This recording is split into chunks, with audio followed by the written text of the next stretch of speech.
Galnet News Digest, 16th of October 3304. We read the news so you don't have to. In this week's news, Galaxy Simulator announced. IDA claims Crimewave continues. Voting concludes in presidential campaign.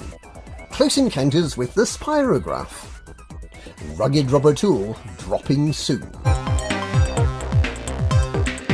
Galaxy Simulator announced.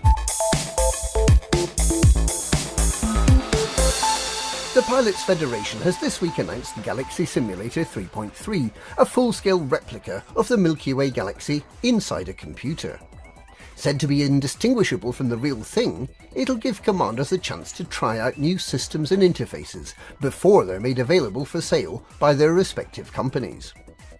Systems being showcased will include new mining technology, with names like Seismic Charge Launcher and Subsurface Displacement Missile.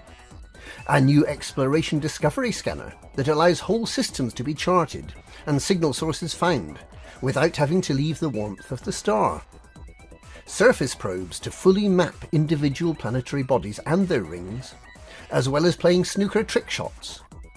And a codex about which very little is currently known, but it's apparently very useful. There'll also be a new sort of social club called a squadron. Very little is known about these organisations at this early stage, but it seems likely that each squadron will be able to accommodate up to 500 members, and be aligned both to a minor faction and to powers. It's not clear whether commanders will be able to belong to more than one squadron. Falcon de Lacy is known to be considering launching another ship model before the end of the year, and may well include it in the Galaxy simulation, which will run for at least 3 weeks. The Pilots Federation will be introducing some of the features we'll be able to try out in the Galaxy Simulator in a holocast on Thursday the 18th of October at 6 p.m. Galactic Standard Time. That's 7 p.m. at the Pilots Federation headquarters. IDA claims Crimewave continues. Operation IDA, the initiative to repair Thargoid damaged stations, believes that as little as 10% of relief supplies are reaching their intended recipients. The problem was first reported in May this year, and if anything, it appears to have grown worse. Commander Zane Till of the IDA reports that morale is waning in the face of poor delivery statistics. As an example, he claims that of the 30,000 tonnes of supplies delivered by Operation IDA on Saturday, only 3,000 tonnes were received by the damaged stations, with the remainder serving to line the pockets of the Camorra of Wolf 359, headed by the evil Don Antonacci. The evil Don is not to be confused with Zach Antonacci of the Pilots Federation. The Pilots Federation was last week voted one of the best places to work, and Zach Antonacci was voted one of the top 5 Zachs working there. The Thargoids were voted the top conquering alien race of all time, despite not having conquered anything. Yet.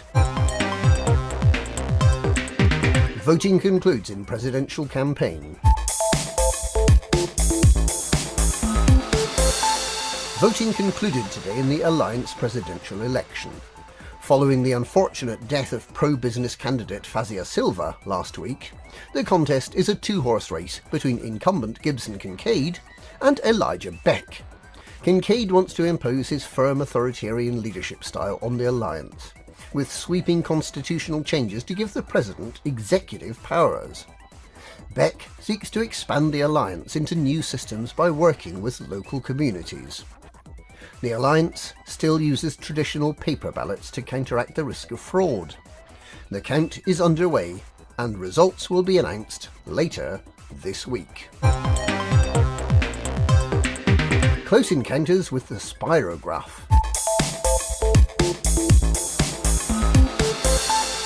Following the successful conclusion of the Broadcast Cobra initiative to build a new megaship to host studios and a production suite, the Close Encounters Corps this week launched a similar initiative to build a megaship to be stationed permanently in the Spirograph planetary nebula.